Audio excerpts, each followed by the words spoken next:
Hello, everybody. David Shuster here. This was another rough day for the U.S. economy, and the red warning lights signaling serious problems are flashing brighter than ever. Even the Trump cheerleaders at Fox Business News are taking notice. 4.6 is probably the number moving the needle right now. This is the highest unemployment since September of 2021. Earl, you've got the October numbers as well. We got October non-farm payrolls data. We saw a loss of 105,000 jobs non-farm for the month of October.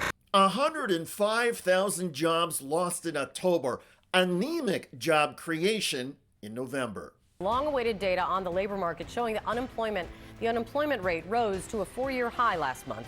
And while the economy did add jobs in November, data shows that there have been job losses in 3 of the last 6 months. This is a mixed picture of the economy, but I think the trend shows that there is this gradual slowing in the job market. A lot of companies are holding on to their workers, but they're not necessarily confident about hiring new workers. So what you're seeing is more people are now joining the search to look for a job. It's taking them longer to find that job, and in some instances, even to get an interview. Once again, we saw jobs added in construction and healthcare, social assistance, but again, troubling manufacturing, continuing to lose jobs despite President Trump's efforts to boost that industry with telling companies they need to start moving their manufacturing onshore. During the Trump administration, manufacturing is down. During the Biden administration, manufacturing went up and set U.S. records. At the end of the Biden administration, inflation and price increases were lower than the rates today under Donald Trump and Vice President Vance. President Trump last week gave his economy a grade of A++++. What grade would you give the economy today? A+++. The economy is excellent, said Vance.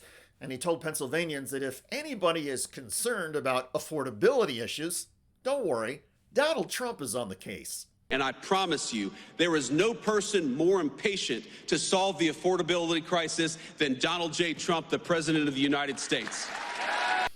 And even if you want to call it inflation, Donald Trump insists there is no problem. We now have inflation is totally neutralized. You know, this whole thing is, they use the word affordability.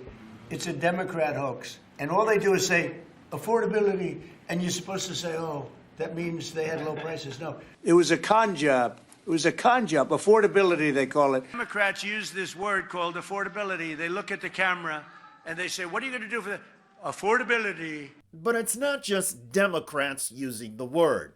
A growing number of Republican lawmakers are also saying the affordability issue is real. And in the Pennsylvania district targeted on this day by J.D. Vance, voters gave the Trump-Vance administration an earful. I feel like everything is going up and pay rates are not going up. Like right now, affordability, I work 2 jobs. I'm working FedEx and I'm working on the side for UPS, and it's still not enough for my rent. I go to the stores, I go to all these grocery stores, and everything is like higher than expected. The unemployment rate is spiking even more in some industries, including tourism. Foreign visitors to the United States have dropped year over year by 10%. Canadian tourism to the United States has dropped an estimated 25%. Let me tell you, it's going to be the first time I'm not going to Florida. But I talked to so many people. Don't let this guy, Trump, determine and ruin your life and everything. That's my personal choice. That's Ontario's provincial leader, Doug Ford. He cites the Trump administration's trade war with Canada as the reason he will not be spending money in the United States. But they're hurting down there right now. They're hurting on all fronts. They're hurting on their economy. President Trump is at the lowest rating that any president has been in the first year, and God knows probably 100 years. So it's taking effect. Economists also blame the trade war and tariffs for the U.S. economic problems. And the key indicator of the health or sickness of any economy is the labor market. Kate, this report really confirms that the U.S. job market remains in a precarious place. Unemployment is rising and hiring is sluggish at best. Now, the big number here is 4.6%. That is the new unemployment rate as of November, unexpectedly jumping from 4.4% in September. Now, 4.6%, that's the highest level in just over 4 years. You can see on that chart how there has been this steady increase. The jump in unemployment to the highest rates in the United States since the pandemic spooked Wall Street on this day. Headline CNBC, S&P 500 falls after delayed jobs figures paint weak picture of economy. Washington Post quote, today's report showed overall stagnant growth, said Nicole Bouchot, labor economist at ZipRecruiter. This really points to the challenges in the policy landscape that businesses are going up against. Tariffs, geopolitical uncertainty, inflation that's staying really stubborn. The unemployment rate has risen this year from 4% in January to 4.6% in November, as more Americans, some of whom are re-entering the labor market, struggle to find opportunities. The unemployment rate rose sharply for African Americans and teenagers. Rising unemployment for those groups often serves as a bellwether for a broader economic downturn. The fact that the unemployment rate has gone up so much adds to the realization of what we're seeing in consumer attitudes, that even as the economy grows, most Americans don't feel very good about it, said Diane Swank, chief economist with the tax and accounting firm KPMG. Most Americans don't feel good about the economy. So on top of unemployment hitting the highest levels in 4 years, consumer confidence is also a problem. And even Donald Trump's cheerleaders on Fox Business News and other outlets are acknowledging that America under Trump is in deep trouble. By the way, in Minnesota, Donald Trump's ICE agents recently got pelted with snowballs and melted down.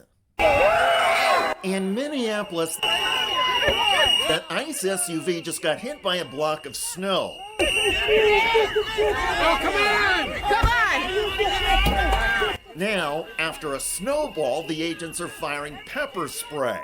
Yes, we're good! We're good! Yes, the ICE agents cannot handle snowballs. Thankfully, nobody was hurt by the pepper spray or snowballs. Minutes earlier, protesters taunted and recorded ICE agents. And when a young woman approached a Fed vehicle, an agent pushed her. Get a new job! But with multiple ICE vehicles, including that white SUV, the woman protester is going to get the last word.